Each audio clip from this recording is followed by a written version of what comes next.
Hello, ladies and gents. Welcome back to Dennis Saliba, Occult and Fortiana. And in today's stream, I will be reviewing or overviewing part 2 of the life and death and reincarnation belief system and how I believe it works. And this is from a very eclectic kind of lens. I'm going to be talking about the indigenous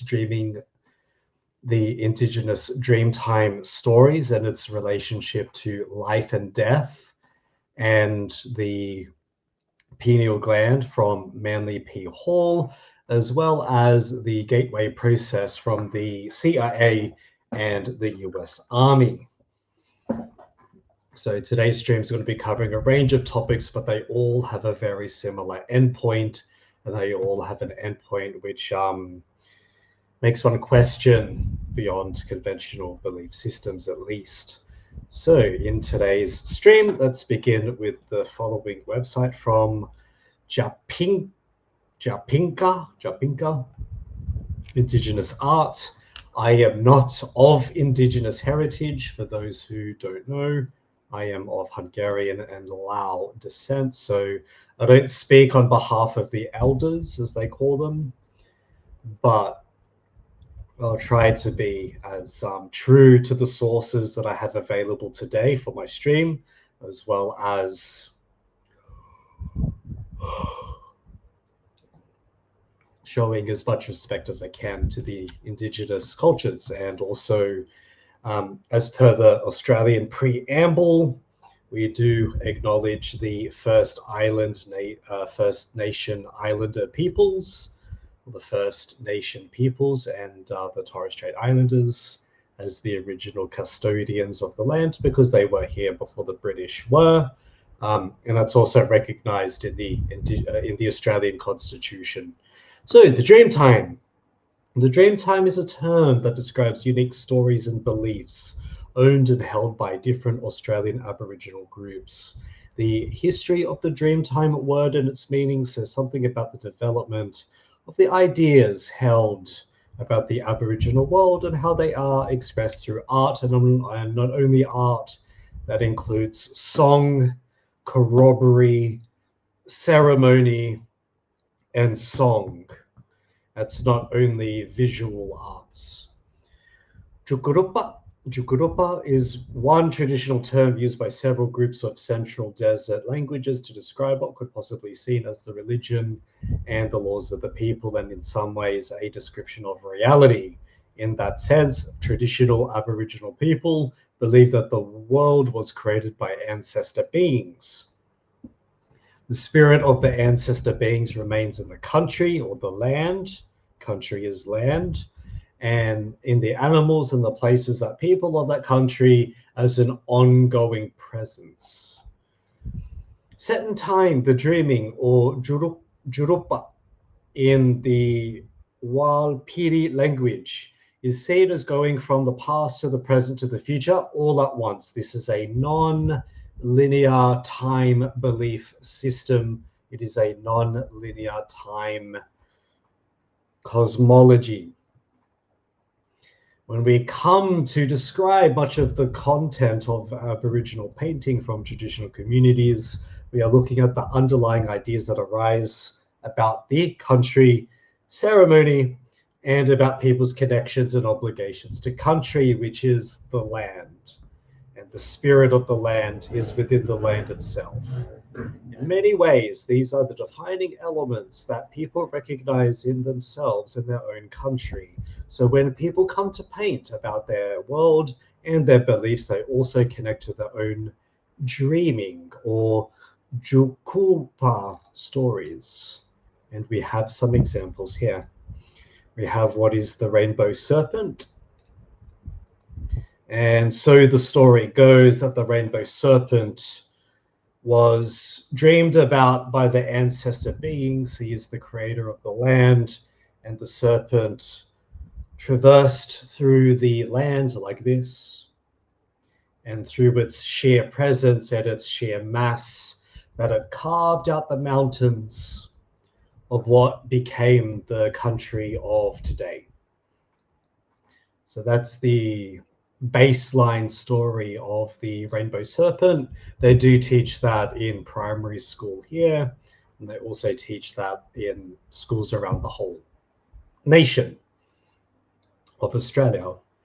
So the rainbow serpent, dreaming in Aboriginal society, represents one of the great and powerful forces of nature and spirit. They are not separated. They are always connected. Connected to water, the rainbow serpent is the great life giver and the protector of water, which is his spiritual home. The rainbow serpent, the spirit of the waterholes. For Aboriginal people of the desert, the rainbow serpent lives in the waterholes of their country and travels between them, either under the ground or in storm clouds when a rainstorm is moving. His presence brings on the rains, and if he is offered, he can prevent the rains and cause drought or inundations that cause people to perish. He's a life giver, but he can also be a life taker role. Depends on the season. Rainbow serpent rituals. People pay great respect to the rainbow serpent, especially as they approach a waterhole. They will sing out the spirit from distance away, telling that they are coming from the waterhole, telling what their intentions are. They want to reassure the rainbow serpent that their purpose is a good one, that they recognize its power, and that they intend to bring no harm or ill doing. By singing out to him, the rainbow serpent can hear that they have knowledge of the place and the language of that place, so that the people are recognized as being from that place. Hi today. While talking to the rainbow serpent, the people will take a handful of earth and rub it onto their bodies. I've seen this ritual performed actually, so that he could smell them. Finally, when they followed all the necessary rituals, they can approach the waterhole to drink.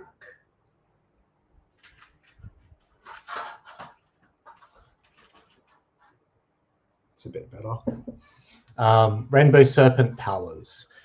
People believe that the power of the rainbow serpent is so great that he can instantly whip up a storm, high winds and driving rain, and that he can quickly drown anyone who does not have to approach him properly, which is why most of these rituals are reserved for the elders.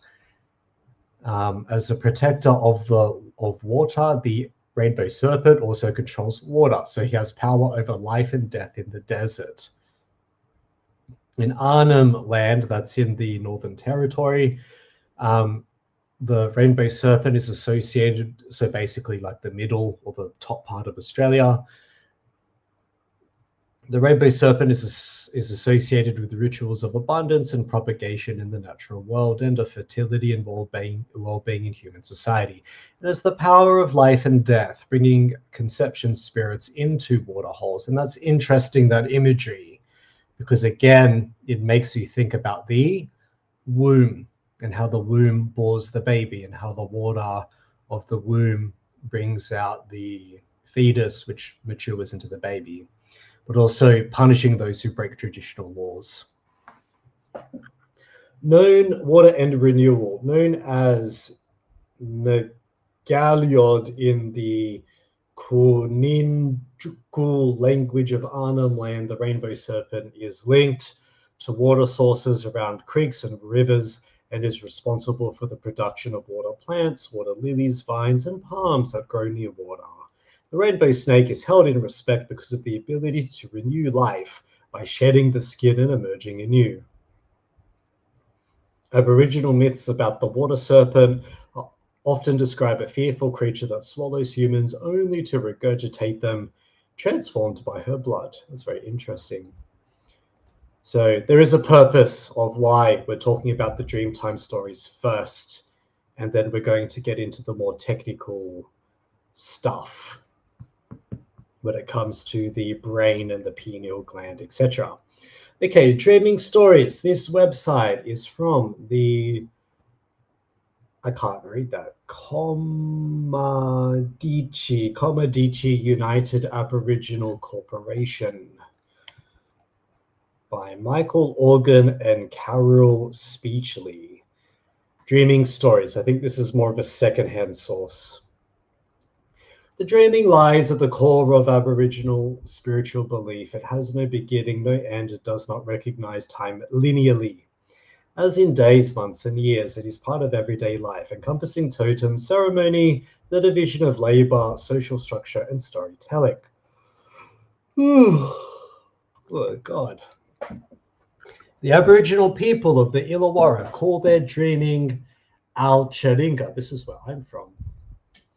The main creator spirit of the Illawarra is Biami, which is derived from the word Kayama. It's a suburb around here. It's to the south of where I live. Biami sent his two sons to the earth. One was Duramulun, the lawgiver who, during the dreaming, taught local people traditional laws and customs related to kinship, totems, religion, and social observances. Dreaming stories relating to all aspects of the local culture have survived, including those on the creation on the Illawarra landscape. Kumadichi elders share these local stories of the dreaming with the children of the Kumadichi via oral storytelling traditions and through art. Below are 5 local dreaming stories, all adapted and reproduced with artwork by children of Kumadichi and the youth of the Nagumura project. Hover over the pictures and use the arrows on the left and right images to scroll. All right, it's very interesting. Local history I was not even aware of myself. Let's continue on. Understanding Aboriginal funeral traditions. This is by Funeral Directors H. Parsons. Understanding Aboriginal funeral traditions. Aboriginal Australians hold a profound connection to the land and cultural heritage, which has led to the development of distinct and diverse funeral traditions. I don't want to leave a review.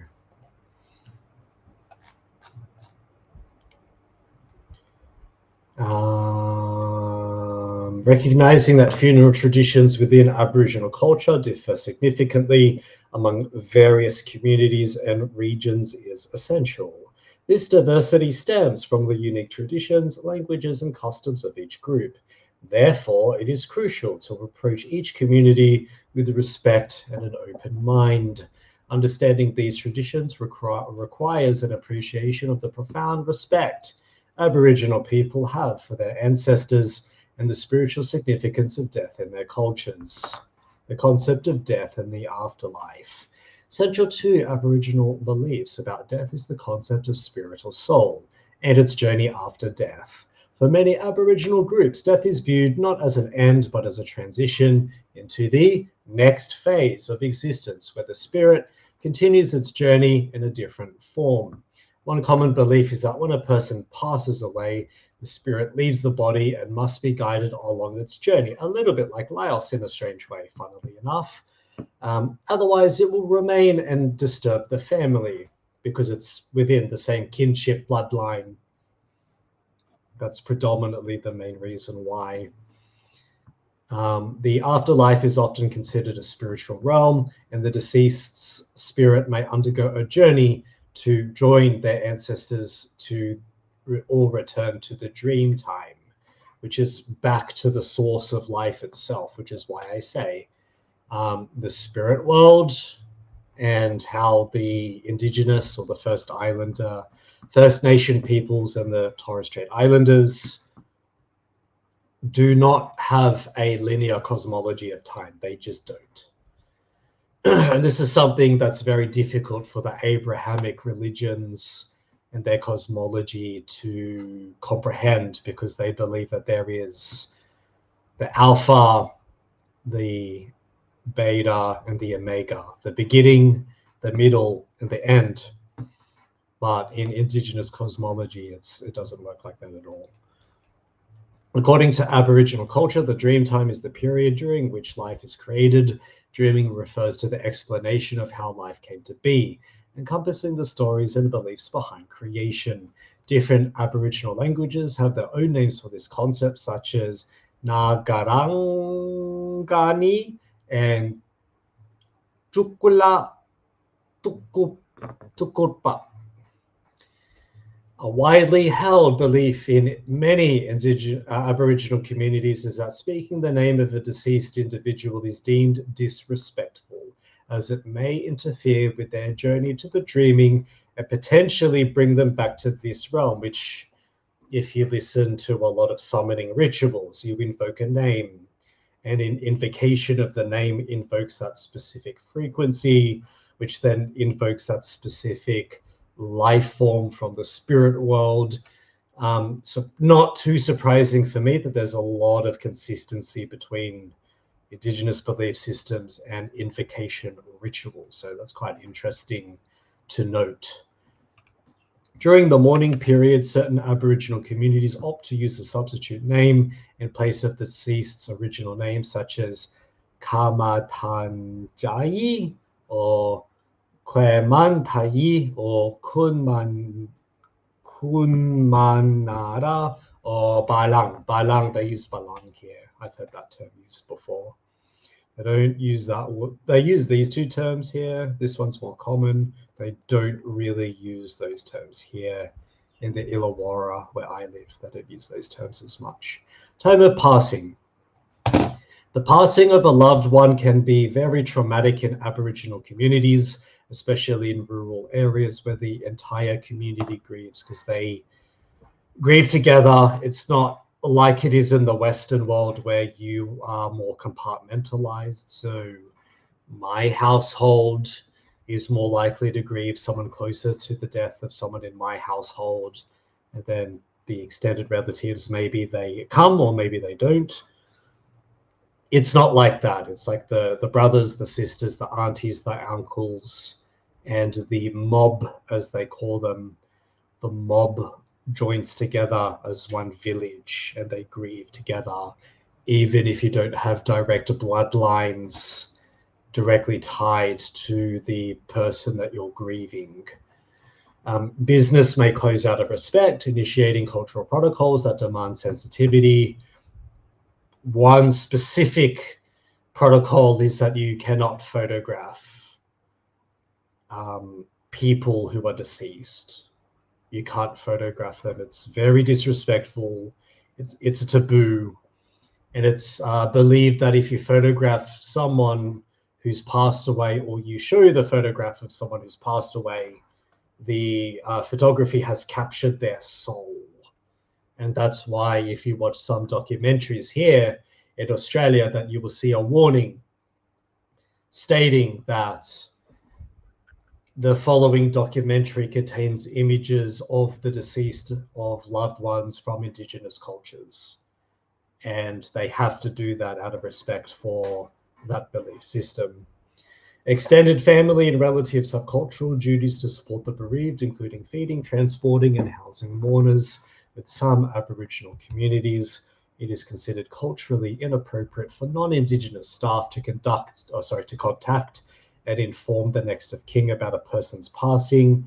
That ideally should be done by the elder. If it's an elder who's passed away, then it should be a second elder or the next of kin in charge, who was the auntie or the uncle, to pass on what they call the sorry business in that ancestral, in that kinship line.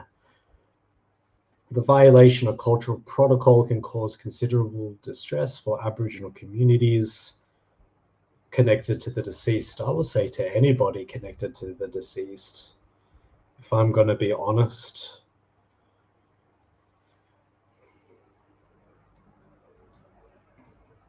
Aboriginal funeral traditions, or sorry business, because they have what they call man's business, men's affairs. They have what they call woman's business, woman's affairs. And then they have what's called sorry business, which is the death, funerary, celebration, birth and rebirth affairs of Indigenous communities. Hello, I'm going to call you JN, because I'm not going to pronounce your name out loud. He says, Brutal Black Pill, he says, welcome, welcome, good to see you again, welcome back.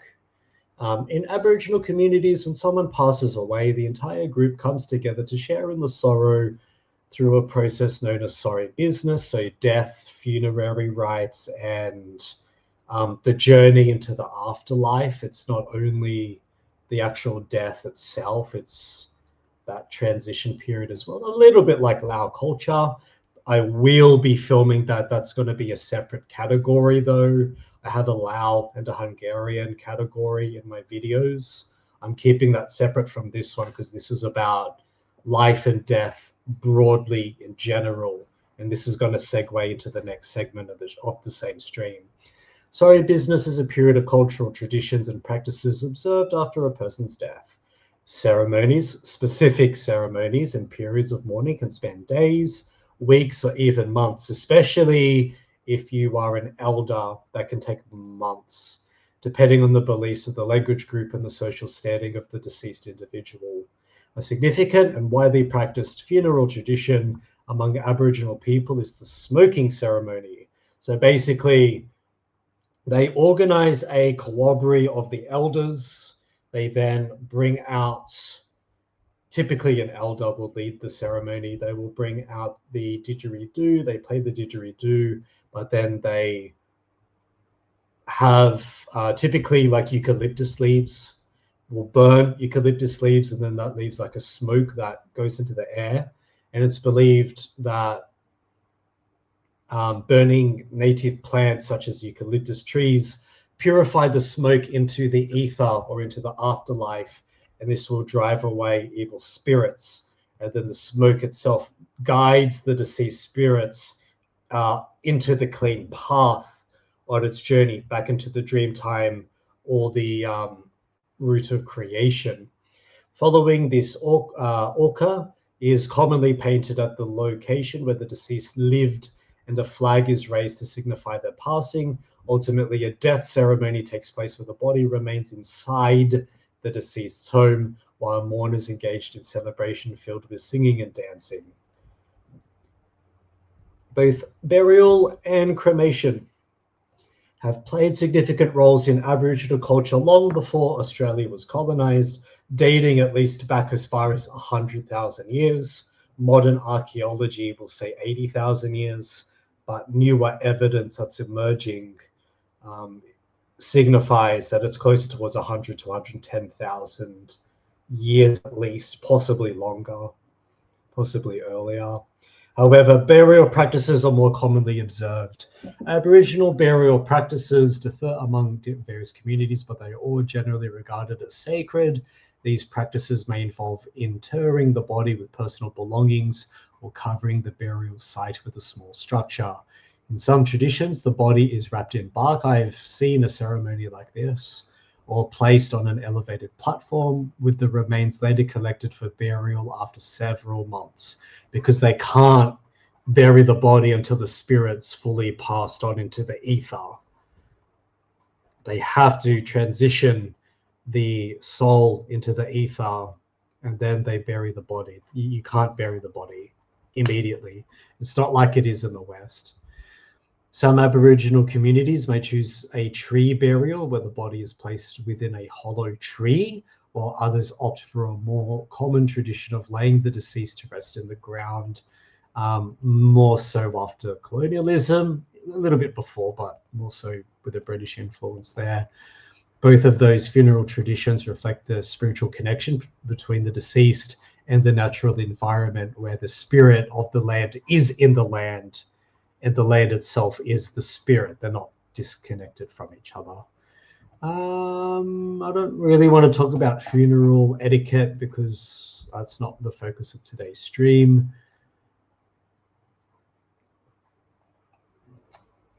That's very similar. Actually, I do want to cover that part. Let me cover that part very briefly because I want to move on to the gateway process of the CIA and talk about what I suspect is the spirit mind body interface and the teachings of Manly P. Hall. So I'm just going to skip down here because we've talked about this already. It's a repeat, but I do want to cover this. While there is, this is from Evolved Communities, do Aboriginal and First Nations Islander people believe in the afterlife? While there is no universally held belief, many Indigenous people believe that when we leave this world, we enter the land of the dead. This space does not have a heaven or hell, nor is admittance dependent on how a person lived while they were alive. Instead, the ceremonies and rites followed when someone dies are crucial to the path of the spirit, clearing the way so that it can leave the body and travel on using prayers, medicines, songs, and rituals. The eternal dreaming is a worldview, which is the way many Aboriginal people perceive the relationship between spirit, our physical environment, and our earthly, physical, three-dimensional bodies. Death may be sad for loved ones and communities, but it does not mean a spirit ceases to exist. With the right care and respect, the spirit can continue an ongoing cycle of life, death, transition, and rebirth. Time is not linear in the Indigenous system. It is both past, present, and future combined together, all happening simultaneously. And it's a very, very interesting cosmology. And it's a cosmology that I find is sort of shared within Buddhism. And it's also sort of shared within Hinduism, but it does appear to be shared within shamanic aspects of the human belief systems across the world in various cultures and tribes. I'm back. Yeah, forgot to change the name. I was testing YouTube. Okay. I think I know who you are. I'm not going to use your old screen name. I think I know who you are. Analysis and assessment of the gateway process. This source is taken from Reddit. Now, the purpose is not to cite Reddit as an academic source. The purpose of including Reddit is just to give a brief overview for people who are probably not as familiar with these belief systems. Obviously, well-read occultist or occult-minded people are, but it's just good for background no matter what, because we can always forget the basics. These are Army documents written by a US Army officer from Project Stargate. The document is about Gateway, which is an at-home or in-person course at the Monroe Institute that still exists today. You can access the Gateway tapes on YouTube as well. There's a big playlist there, but be cautious. They don't have ad blockers. You will be interrupted by ads. So ideally, probably download them first and listen to them. If you want to listen to them, the YouTube version does not have an ad block on them.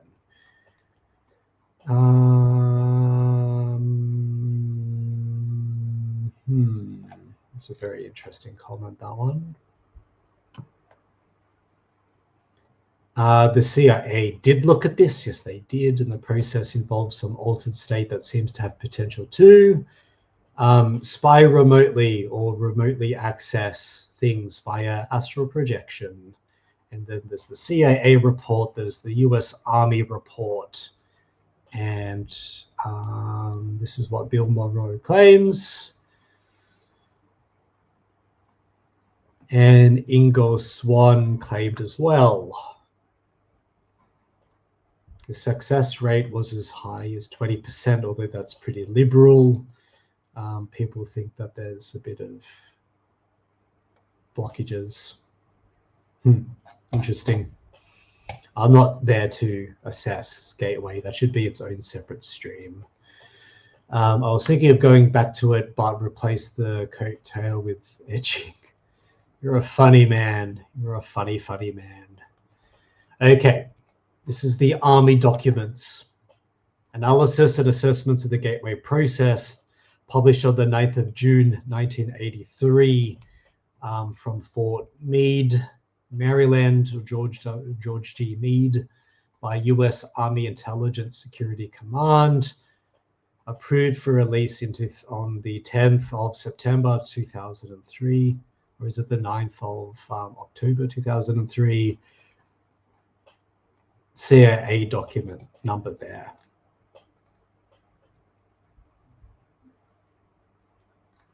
That's the disclosure agreement. I don't want to cover that. That's the findings. All right, Niels Bohr, renowned physicist, once responded to his son's complaints about the obtuse nature of certain concepts in physics, saying, "You were not thinking, you were merely being logical.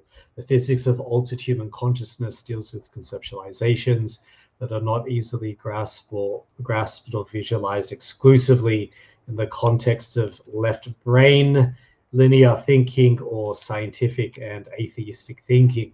So to borrow Dr. Bohr's mode of expression, the part of this paper will require not only logic, but a type of right brain intuitive insight to achieve a complete comfortable grasp of the concepts involved. Nevertheless, once that is done, I'm confident that their construction and application will stand up to the test of rational critique.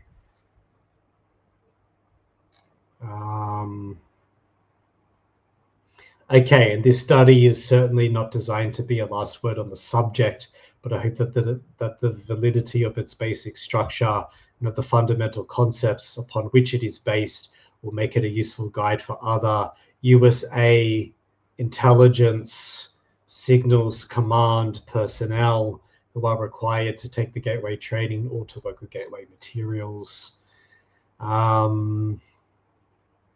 So this is about hemisphere synchronization. I'm just reading the gist. The document's going to be published in the description. The operation of related methods such as hypnosis, transcendental meditation, and biofeedback, all three together. Hypnosis, believed to be from psychologist Ronald Stone, and the biomedical engineering models of Ishtak Bentov. That's the guy that I featured on my channel. Ishtak Bentov is featured on my channel. He talks about this. It's basically a technique which permits the acquisition of direct access to the sensory motor cortex and pleasure centers and lower cerebral emotional portions of the right side of the human brain following successful disengagement of the stimulus, screening the left hemisphere of the brain. The left hemisphere of the brain is self-cognitive, verbal, and linear reasoning component of the mind. It fulfills the functioning screening of incoming stimuli by categorizing, assessing, and assigning meaning prior to passage to the right hemisphere of the brain. The right hemisphere, which functions as the non-critical, holistic, non-verbal, pattern-oriented component of the brain, appears to accept what the left hemisphere passes to it without question. Consequently, if the left hemisphere can be distracted either through boredom or through reduction to a sporific semi-sleep state, external stimuli to include hypnotic suggestions are allowed to pass unchallenged into the right hemisphere, where they are accepted and acted upon indirectly. This is very interesting. Transcendental, I'm going to just skip through this because you guys can read it later. I just want to cover the diagrams more so. On the other hand, transcendental meditation works in a distinctively different fashion. In this technique, intense, protracted, single-minded concentration, something that the autists are very good at. Autists are quite good at this transcendental meditation. On the process of drawing energy up the spinal cord ultimately results in what appears to be the creation of an acoustical standing waves in cerebral ventricles, which are then conducted to the gray matter in the cerebral, like so. The homunculus of the brain, the white matter, the sensory cortex homunculus, the pleasure centers, the ventricles, the spine, traveling up and down and back up into the crown chakra. The crown, the third eye, and this will lead to the teachings of Manly P. Hall in a moment. The motor cortex, the sensory cortex, the lateral ventricles, the frontal lobe, and the third ventricle pass through the spine. And the spinal column and the brainstem goes obviously through into the spine. The motor and sensory cortex and the third lateral ventricles. You have the percentral gyrus, the body and posterior horn of the lateral ventricle. In the case of autism, the brain typically here is larger in certain aspects, and it's asymmetrical. Percentral gyrus motor, interior horn of the lateral ventricle, the ventricular Toraman lateral sulcus, and the third ventricle, and the inferior horn of the lateral ventricle of the cerebral aqueduct, and the lateral aperture, and the median aperture, which are governing aspects of the brain stem. That's the physical structure there. The cortex on the right side of the brain. As a result, according to Bentov, these waves will stimulate and eventually polarize and synchronize, because they polarize and then they synchronize in such a way that it will tend to conduct a signal along the homunculus, starting from the toes, because the toes are a portal, and up into the spine. The Bentov biomedical model, as described in the book by Lee Sinella, MD, entitled Kundalini Psychosis or Transcendence. I'm going to add that book. It's very interesting. Lee Sinella, MD. I'm going to put that in the comments. Sorry about that. The astral world isn't identical to the real world, if I remember correctly. That's correct. That's correct. I remember defending against alien among the elementals. They were doing their own thing. That's correct as well. Did they remove the calcified particles off the brain? Possibly. That's possible. But that's the title of the book there. I'm going to leave that posted because that's interesting to note. So it's that the standing or acoustical waves are the result of the altered rhythm of the heart sounds. That's me simulating the heart, which are occasioned by prolonged practice of meditation, which set up sympathetic vibrations in the walls of the fluid cavities, and which comprise the third and lateral ventricles of the brain. In addition, according to Bentov, the states of bliss described by those whose Kundalini symptoms have completed the full loop, along with hemispheres, may be explained as self-stimulation of the pleasure centers of the brain by the circulation of current. And we talked about this last time, that the EMF frequency of the brain and beyond animates matter. It's not the other way around. Matter doesn't animate the electricity. It is my belief that the electromagnetic soul body and the aura field protecting it animates the physical body. It's not the other way around. Along with the sensory cortex, Bentov also notes that most of the described symptoms start on the left side of the body, and that is mostly a development occurring in the right hemispheres, from left to right. Left to right. Although normally a period of meditation involving intense concentration and practice for 5 years or some is required to bring up the Kundalini, Bentov states that exposure to mechanical or acoustical vibrations in the range of 4 to 7 hertz or cycles per second for protracted periods may achieve the same effect. Bentov cites an example as repeated riding in a car I've had this sensation a few times in my life, whose suspension and seat in combination produce that range of vibrations, or being exposed for long periods of time to these frequencies caused, for instance, by an air conditioning duct. He also notes that the cumulative effect of these vibrations may be able to pull or be able to trigger a spontaneous physio-kundalini sequence in susceptible people who have a particularly sensitive nervous system, like me. I have this. My feet are very sensitive. So is my back. So is my neck. So are my ears and my hearing.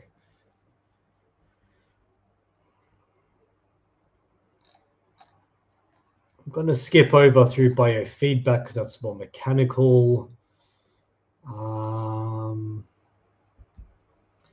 just going to skip through this as well. Fundamentally, the gateway experience is a training system designed to bring enhanced strength, focus, and coherence to the amplitude and frequency of brainwave output between the left and right so as to alter consciousness, moving it outside the physical sphere so as to ultimately escape even the restrictions of time and space.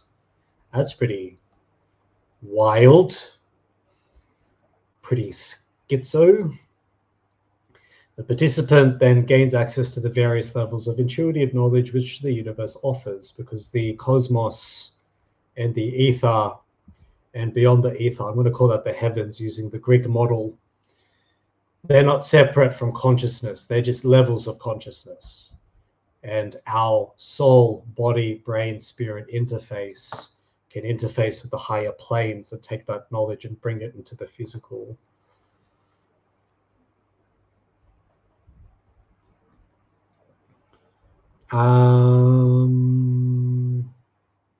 Monroe Institute trainer as okay. She defines the hemisync technique through a monograph by Monroe Institute trainer Melissa Yaga as a state of consciousness defined between EEG patterns. So the heart has to match, or it synchronizes both hemispheres are simultaneously equal in amplitude and frequency. So it goes from this to like this through the heart. Melissa Yaga states that audio techniques developed by Bob Monroe can induce and sustain hemisync with the Institute's basic Focus 3 tapes. You can access those tapes online to try them out for yourselves. In terms of the procedure, conducted by Elmer and Alice Green in the Menninger Foundation, have shown that a subject with 20 years of training in Zen meditation could consistently establish hemisync at will, sustaining it for over 15 minutes. And the purpose of, according to Dr. Stuart Twemlow, that the purpose of the tapes is to find that the tapes encourage the focusing of brain energy into narrower frequency bands. It's very interesting. Resonance, another interesting concept. Welcome back. Kundalini was one of the most powerful and perspective of life-changing things that has ever happened to me. Also, wasn't it at the eye only picks up 2 to 3% of what's actually real? I think it's even lower than that. JN, I think I've got the David Icke book right here next to me. I think we see like even just like 1%. We're only seeing 1% of reality, and then perception. I don't want to give the wrong percentages, but perception, the chakra, the eye, the mind, body, spirit, the phantom eye, the serpent goddess, Kundalini arising. It seems like David Icke had a Kundalini experience as well. I've had one too, by the way. I'll talk about that in another stream or another time. But we see something like 0.00001% of all life. And it's so narrow, the human band of perception, except in my case, it's a bit wider because I have the occipital bun, and autistics literally dream different to non-autistics. There's medical evidence that backs that up. Basically, autistics have a genetic predisposition where, like Neanderthals, they dream differently, and they don't digest the DMT produced by the spine into the bloodline as efficiently as a neurotype. And I think that's pretty interesting to note. However, brain coherence through entertainment to beat or frequencies. See, the entertainment industrial complex is beaming this shit into you when they know it. Especially, I think it's, what's that frequency of the Earth? Is it 437 hertz is the frequency of the Earth, the Schumann resonance? But musical frequencies are like 440 hertz, it's just something like that. And funnily enough, it's the Rockefeller Foundation that encouraged that. Complete alteration of the fundamental resonance pattern associated with the sound frequencies produced by the human body. Yoga, Zen, or transcendental meditation, if practiced long enough, will produce a change in the sound frequency with which the human heart resonates throughout the entire body. According to Bentov, this change in resonance results from the elimination of what the medical profession calls the purification echo, so that the sound of the heartbeat can move synchronously up and down the circulatory system in harmonious resonance approximately 7 times a second. So it's much faster than my clapping and what I could model. Bentov describes the role played by bifurcation echo as follows: when the left ventricle of the heart ejects the blood, the aorta, being elastic, balloons out just beyond the valve and causes a pressure pulse to travel down along the aorta. When the pressure pulse reaches the bifurcation in the lower abdomen, part of the pressure pulse rebounds and starts traveling up the aorta. In the meantime, the heart ejects more blood and more pressure pulses traveling down. These two pressure points will eventually collide, like that, into the aorta to produce an interference pattern. By placing the body in a sleep-like state, the gateway tapes achieve the same goal as meditation, in that it places the body in such a profoundly relaxed state that the bifurcation echo slowly fades away as the heart lessens the force and frequency with which it pushes blood into the aorta. The result is a regular, rhythmic sine wave pattern of sound which echoes throughout the body and rises into the head in sustained resonance. The amplitude of this sine wave pattern, when measured with a sensitive seismograph type instrument, is about 3 times the average of the sound volume produced by the heart when it is operating normally. That's pretty interesting. We talked a bit more about this already. It's the biomechanics of the brain. But basically the gist of it is that the brain is asked to raise the amplitude and frequency of the brainwave output. Yeah, that's like a repeat. Consciousness and energy. Wow.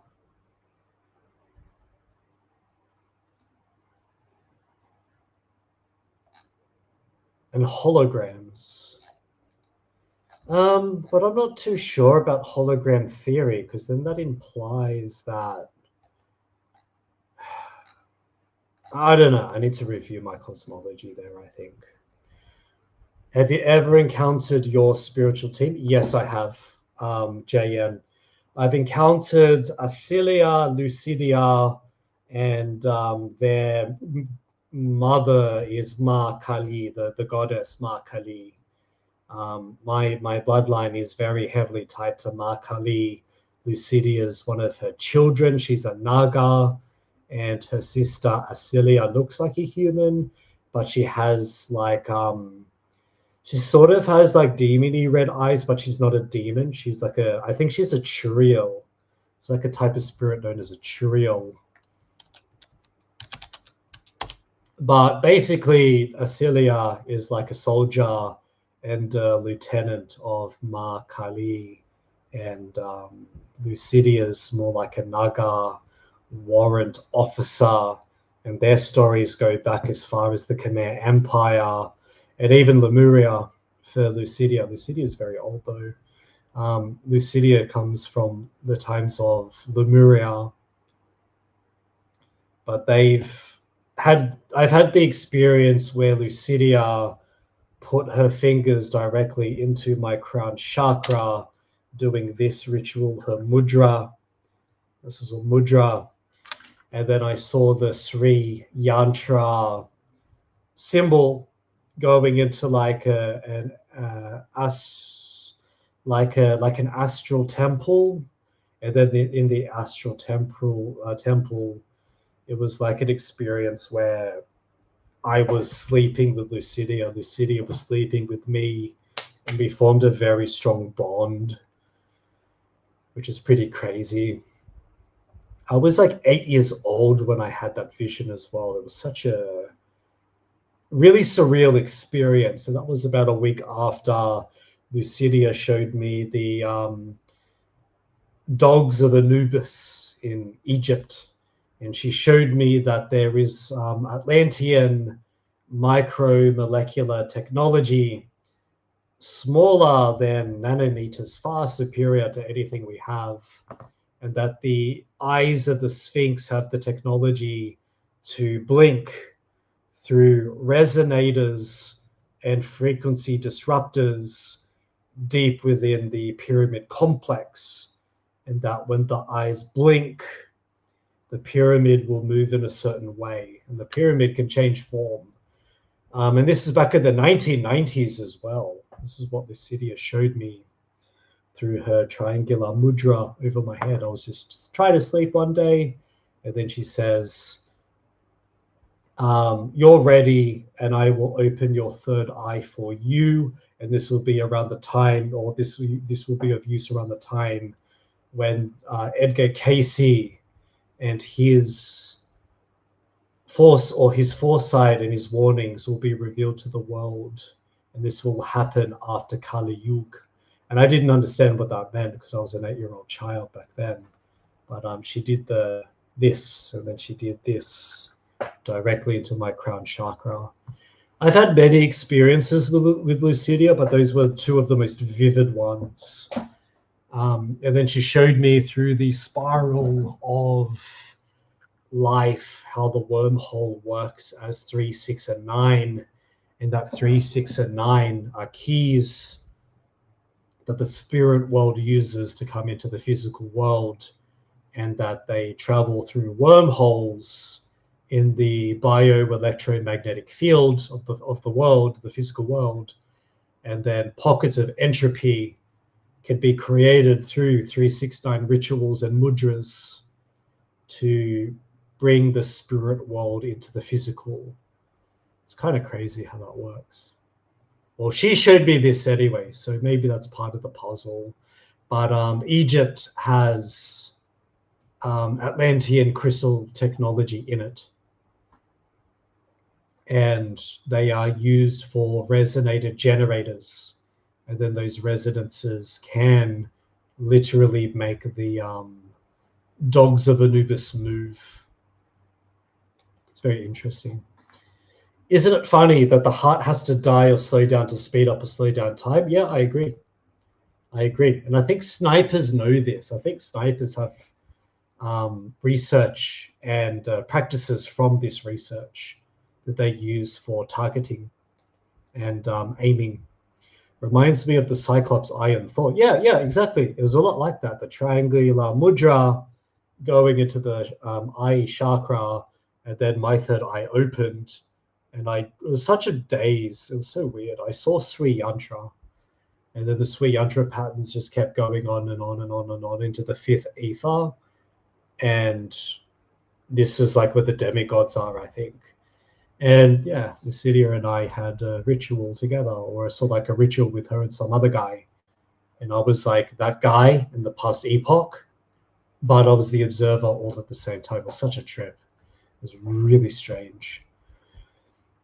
Consciousness and energy. Before our explanation can proceed any further, it is essential to define the mechanism by which the human mind exercises the function known as consciousness, and to describe the way in which consciousness operates to deduce meaning from the stimuli which it receives. To do this, we will first consider the fundamental character of the material world, which we have our physical existence. In order to accurately perceive the raw stuff with our own consciousness must work. The first point which needs to be made is that the two terms matter and energy tend to be misleading, and if taken to intricate two distinct different states of existence in the physical world, that we know it. Indeed, the term matter is taken to mean solid substance, as opposed to energy, which is understood to mean a force of some sort. But when the former is entirely misleading, science knows that both electrons which spin in the energy field are located around the nucleus of the atom, and the nucleus itself are made up of nothing more than oscillating energy grids. Solid matter, in the strict construction of the term, simply does not exist. It is an orbit. It's an orbit of electromagnetic energy. Rather, atomic structure is composed of oscillating energy grids by other oscillating energy grids, which orbit extraordinarily high speeds. In his book, Stalking the Wild Pendulum, Itzhak Bentov gives the following figures. The energy grid, which composes the nucleus of the atom, vibrates at approximately 10 to the power of 22 hertz. At 70 degrees Fahrenheit, or around 30, no, not 30, I think a cooler energy, like 10 or 5 degrees Celsius. An atom oscillates at the rate of 10 to the power of 15 hertz. An entire molecule, composed of a number of atoms bound together in a single energy field, vibrates in the range of 10 to the power of 9 hertz. Live human cell vibrates approximately at 10 to the power of 3 hertz. The Trinity symbolism, yet again. And the point to be made is that the entire human being, brain, consciousness, and all, like the universe which surrounds him, is nothing more or less than an extraordinarily complex system of energy fields within energy fields within energy fields within energy fields within other energy fields. The so-called states of matter are actually variances in the state of energy, and that human consciousness is a function of the interaction of energy in two opposite states, motion and rest, in a matter described by the following paragraph. I mean, that makes a lot of sense to me, logically. That makes a lot of sense. CERN, laughing face. I guess. Not inherently, though, but CERN kind of explains why reality is breaking down, in this model at least. Holograms. Energy creates, stores, and retrieves meaning in the universe by projecting or expanding the certain frequencies in a three-dimensional code that creates a living pattern called a hologram. I don't fully buy the hologram model because it's a little bit too Gnostic for me, but I would definitely call a dream a form of a hologram. I could accept that. And this is where I talk about the dream time story, is that perhaps life itself is a dream, and we are dreaming the past, the present, and the future within linear time from our non-linear higher self, with the higher aspect of our consciousness having that human experience.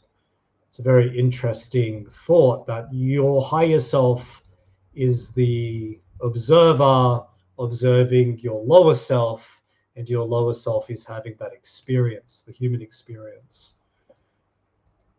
That's what I think anyway. Sometimes we are the aliens and we are dreaming of reality right now, and that reality is just a collected dream. The concept of the hologram can be most easily understood by using an example cited in Bentov, which he asks the reader to visualize a bowl full of water into 3 cups or 3 pebbles are dropped. As the ripples are created by the simultaneous entry of the 3 pebbles radiate outward toward the rim of the bowl, Bentov further asks the reader to visualize that the surface of the water is suddenly flash frozen so that the ripple pattern is preserved instantly. The ice is removed, leaving the 3 pebbles still laying at the bottom of the bowl. Then the ice is exposed to a powerful, coherent source of light, such as a laser.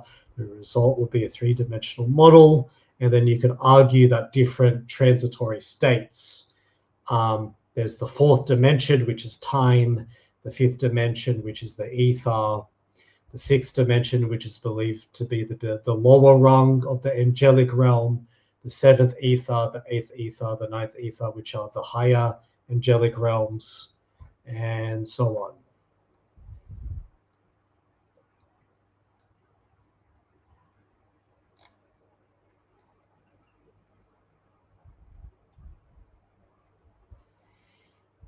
That's very scientific. He's just describing the scientific process of proving holograph theory, or the holograph model.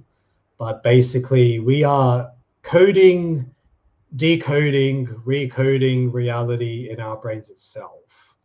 And the consciousness of the brain is interpreting matter and energy simultaneously and non-simultaneously at the same time.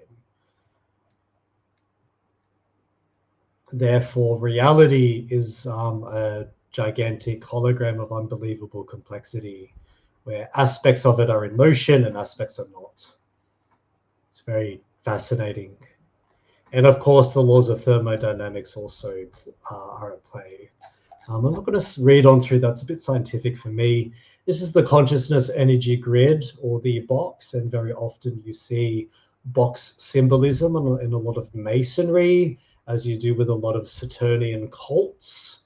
The left hemisphere is the consciousness grid, and you have the right hemisphere consciousness grid, and that it's a bit like the mind's computer software to reduce input from the hemisphere and verbal symbols and concepts, and then the right reduces three-dimensional objects to the holographic image to the go, no-go zone, a bit like subatomic physics.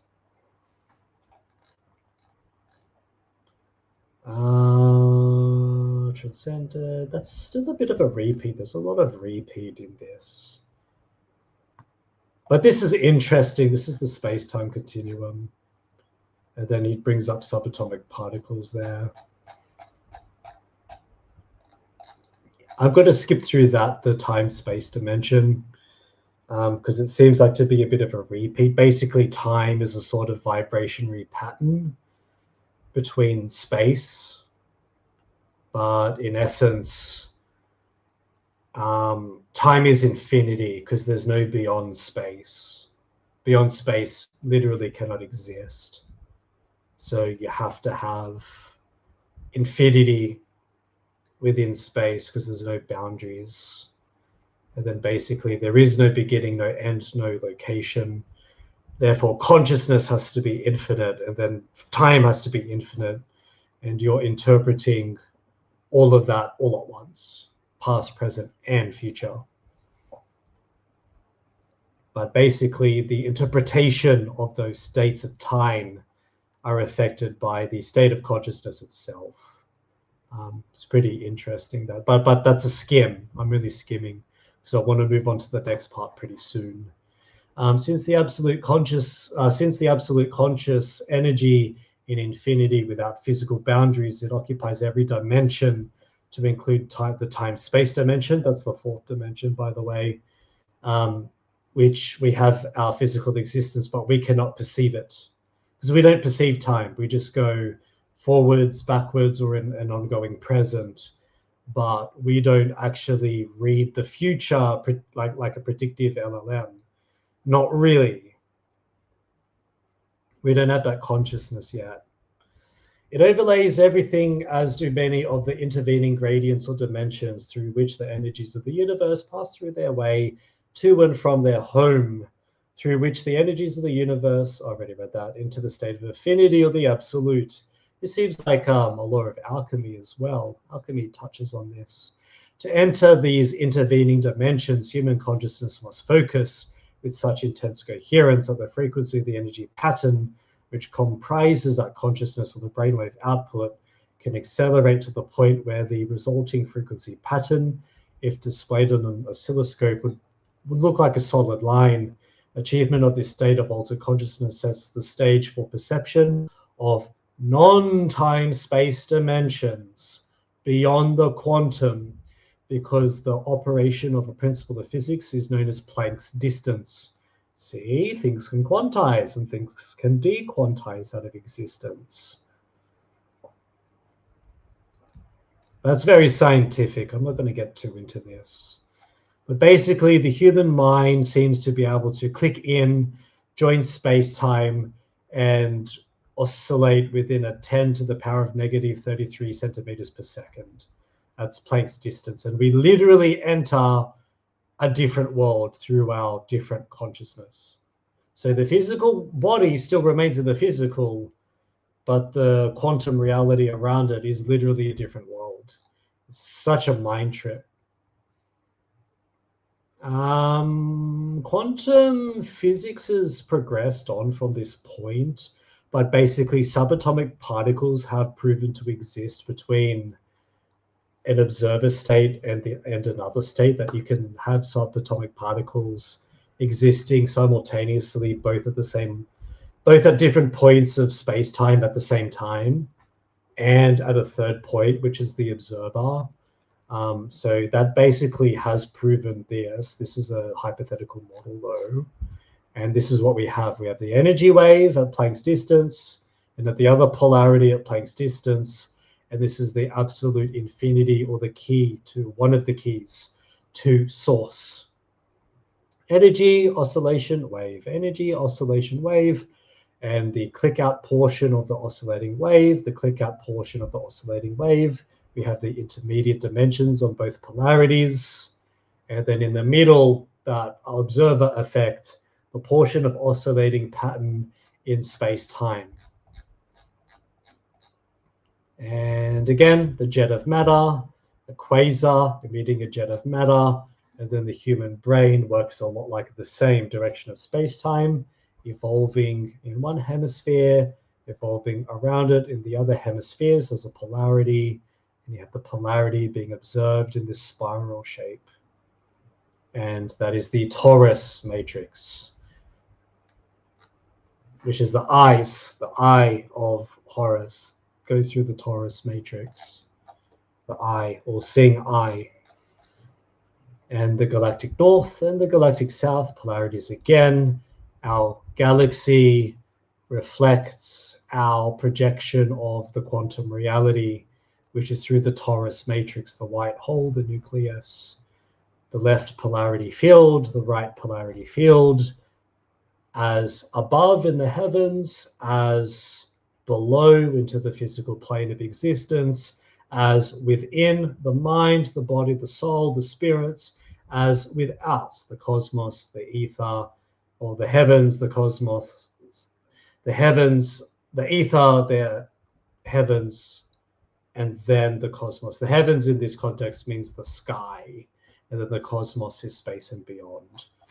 And that's that. I just wanted to cover the graphs because we seem to perceive reality. We seem to co-create reality instead of simply perceive it. We do co-create it. And the masses don't know much about this. I believe that the establishment knows a lot about this, but the masses do not know a lot about this because we're not supposed to be initiated into it yet. I thought the fourth dimension was the dream world. That's possible as well, because the dream world, I'm going to get to that, JM. The dream world could be the space-time itself, and the dream world, they're not separate. And this is what I'm saying about the indigenous Australian belief systems, that it's interesting that they call this esoteric symbolism the dreaming in their Dreamtime stories.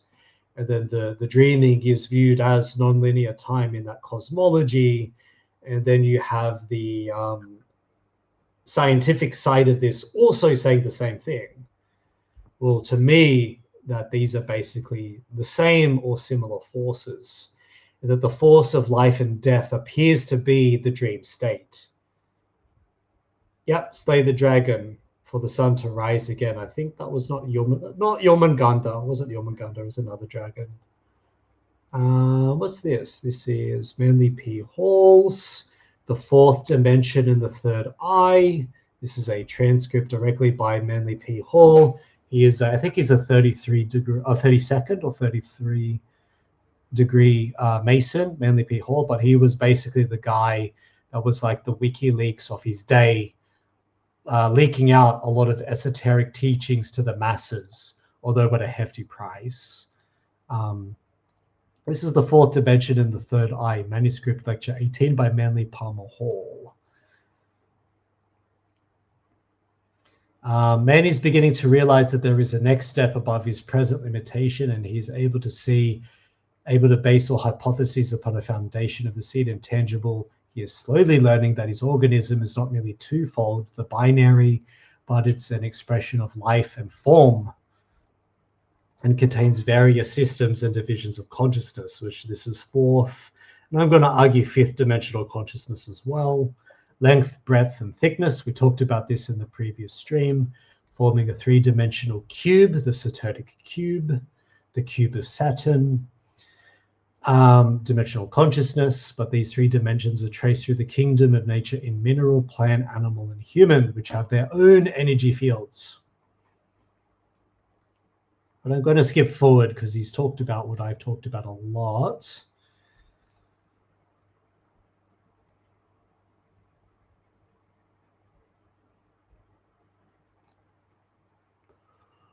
Oh, gosh.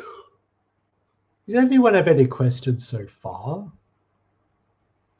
A separate look at the individual. In order to know himself, he needs to get away from himself and take a good look. He is detaching from that three-dimensional consciousness.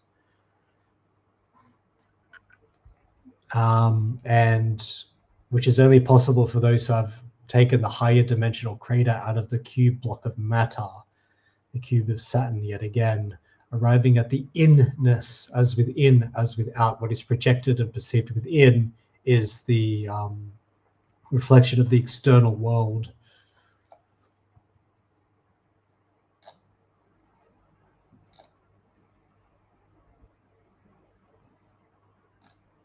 He repeats himself a lot. Oh, here we go. This is the stuff that I want to get into. The seat of the fourth dimensional sight is an organ called the third eye, which is basically the pineal gland, named by Ouspensky the tetriem organum. It is an organ capable of mastering the other two organs of vision, left eye, right eye, eye of Ra, also eye of Horus, I think, and eye of Ra, through the Egyptian alchemical traditions. The eyes, which are positive and negative poles of polar perception, the north node and the south node, the left and the right, the duality. There's the third organ within, which is here. That's your crown chakra, and your eye chakra is a part of it, big part of it. Positive and negative are both results of the matter, for those two organs of man are only capable of cognizing rates of vibration of a certain density, a gamut which passes from gas to stone, and only perceive all things within that gamut. The human mind cannot register anything that eyes do not bring to it, and will never do so until an organ of the sense vibrates at a higher rate, which is going to be your pineal gland.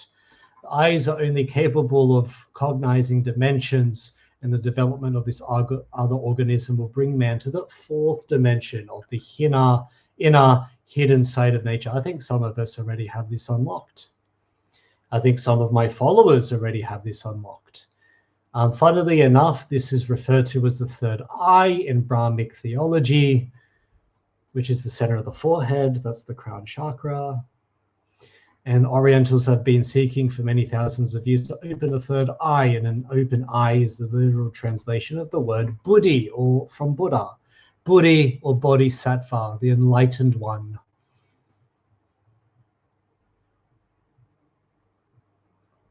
There are three important bodies that are absolutely necessary to life. There are the pineal gland, the pituitary body, and the optic thalamus.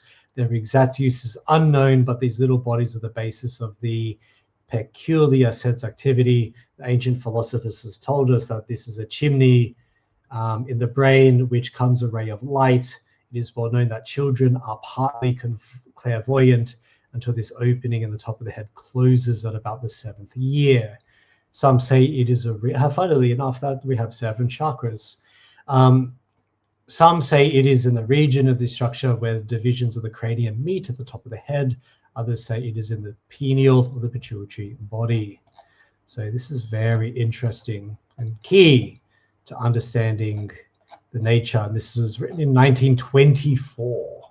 This is how ahead of the game he was, 1924.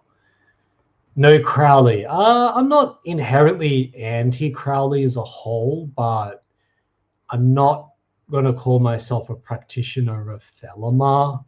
I'm just simply a guy that reviews the literature and then lets you decide on your cosmology and your belief systems at the end of the day. And I always encourage you to scrutinize even myself.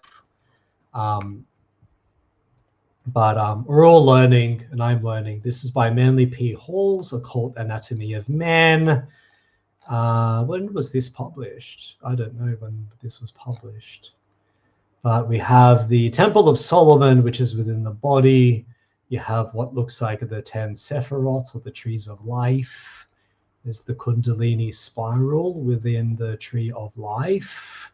The snake, I forget the snake's name under Kabbalah, but similar function to the Kundalini there. And then you have the 10 Sephiroth, which explains the 10 different dimensions, very Kabbalistic. And of course, you have the inverse with the dark magic practitioners. You have the inverse Sephiroth, which is the tree of death. But this is the tree of life because it's facing upward.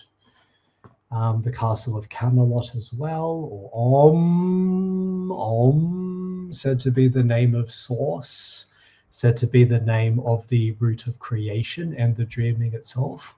Om. That's why they chant that. Temple of Solomon, the moon, and of course the sun energy, the solar energy. Now, some people are more predisposed to be on the moon energy. I'm more on the lunar energy myself. I'm more tied in the feminine myself. Other people, which is fine, depends on your lineage and many other factors. Some people are aligned with the sun. It depends on so many things. So again, the pituitary gland, the pineal, I can't really read that. The thalamus, okay, the thalamus is a bit small. The son, the verb, the salt, the father is the thought, the sulfur, and the mother is the Holy Spirit within the Trinity. That's the Trinity of the Kabbalah as well. And then you have the different Sephiroth, the chakra, the pineal, the pituitary, the 6th Sephiroth, the 5th Sephiroth, the 4th Sephiroth, the chakra, or the Adana Kanda, that's the bliss state in between the heart and the spine. The 3rd Sephiroth, the 7 and the 0. The 2nd Sephiroth, Yesod, which is aligned with the moon and water. And there's the flower there. And the 1st Sephiroth, or the Malkuth, which is also the Sephiroth of 10, because remember your numerology from the previous stream. 1 plus 0 also equals 10. So that is the 1st and the 10th Sephiroth. It is the Mulhadara, or the 4 petals, the 5th petals, the 7th and 8th petals, the 4, 5, and 6 petals, the Da'at, and the plexus, and the Kether, and the Inan, Andaman. And then you have the right-hand polarity, which is the Shokman, the Chesed, the Netzach, and the other aspects of the positive polarity of the chakras and the lower polarity between the Da'at, the Tiferet, the Keter, the Yesod, and the Malkuth. But he does explain it over here, just so you know. So it could be possible that we perceive life and death from the feet, up the spine, through the heart, into the crown chakra, throughout the different alignments of your birth chart. This is your birth chart and your houses aligned with specific angels such as Uriel, Raphael, Michael, and Gabriel. But this is very, I will have to do this on another stream. This is very interesting though. And I do want to finish off with one aspect of dreams as well. Is Chad lurking in the chat? I see 2 viewers. I don't know, man. I don't see anyone but you, but I do see a number 2 in the chat. I don't know if someone might be lurking. Who knows, man? Who knows? Interesting question. What's your opinion? Do we all start at the root or the foot? It's very hard to answer that question. I would say it depends on which aspect of energy you're referring to, because from the physical body, the root is the foot, or the power of 10, unless you're a Nephilim. The power of 10 is going to be in the feet, and they're the 10 portals that ground you to the earth at 432 hertz, going up into the spine, into the crown chakra, then back into the earth. From that aspect, I will say that we start at the feet. But if you say that we start at the roots, I think the root then would then either be the brain or the heart. And I'm referring to the baby forming into the womb. From the female, like the literal genetic female, into the male, the vagina, it like closes together like this, and then the flaps move outward when the baby is forming in the pregnancy stage, and that's the literal mother, the Holy Mother, going into like the literal father, into the masculine. It's very interesting. So it depends on which aspect. In terms of the pregnancy, we form at the root, and the root is the heart and the brain. If you talk about where we are within the physical plane, then the feet are the root. That's my interpretation, but I could be wrong. This is a new ground for me as well. It's a new ground for me. But someone's lurking in the chat. Say hi. Don't be shy. Say hi. Don't be a distancer. There we go. I'm viewing myself again now. Don't see them wanting to appear, but I guess they're lurking. Someone's lurking. Maybe it's me. Maybe it's me viewing me, because I do that for moderation purposes. Could be me viewing myself, actually. Okay, this site comes from Night Sky Now. Did science just discover where dreams really come from? What if your dreams aren't just stories made up in your brain, but real events happening somewhere else? A new scientific report is sending shockwaves around the world after researchers suggested that dreams may be windows into a hidden layer of reality. Not surprising to me, given what the indigenous stories of creation are about, and also what the gateway process and what Manly P. Hall is suggesting. According to the analysis, the dreaming mind might act as a bridge connecting our physical world to an alternate domain where experiences exist on their own. This idea is forcing many to rethink what dreams truly are and why some feel real. Scientists studied strange patterns in brain activity during deep sleep and found something unexpected. Instead of looking random, these patterns appeared structured, almost like real interactions unfolding. When compared with models of multidimensional environments, the data showed surprising similarities. Some experts believe this could mean that when we dream, we may be tapping into parallel experiences rather than imagining them. Have you ever woken up from a dream with intense emotions, clear memories, or feeling that something important just happened? I have. I have a blog about those dreams. A few of those dreams are about the Third World War, actually. Researchers now suggest these sensations might come from real interactions taking place in a parallel state of existence. This could explain recurring dreams, lucid dreaming, and moments in dreams that feel more vivid than real life. While scientists say more proof is needed, the discovery has already sparked deep debate in science and philosophy. Many believe this could be the first step toward understanding consciousness, hidden dimensions, and how the mind may operate across multiple layers of reality at once. One question now hangs in the air when you fall asleep tonight: where will your mind really go? And according to this, scientists have confirmed that our dreams exist as real events in another reality. Damn, in another reality, I must be a super Chad. Because I sure as hell ain't a Chad in this dimension. I am part of the schizo dimension there. That person stopped working now. Chi, my brother, this is the way. I'm more grounded towards the earth. I think being too far away from the earth, unless you really know what you're doing and you have training from an elder or like a monk, is a really stupid thing to do. Like, grounding yourself in the earth is probably by far the safest thing you can do when it comes to energy work.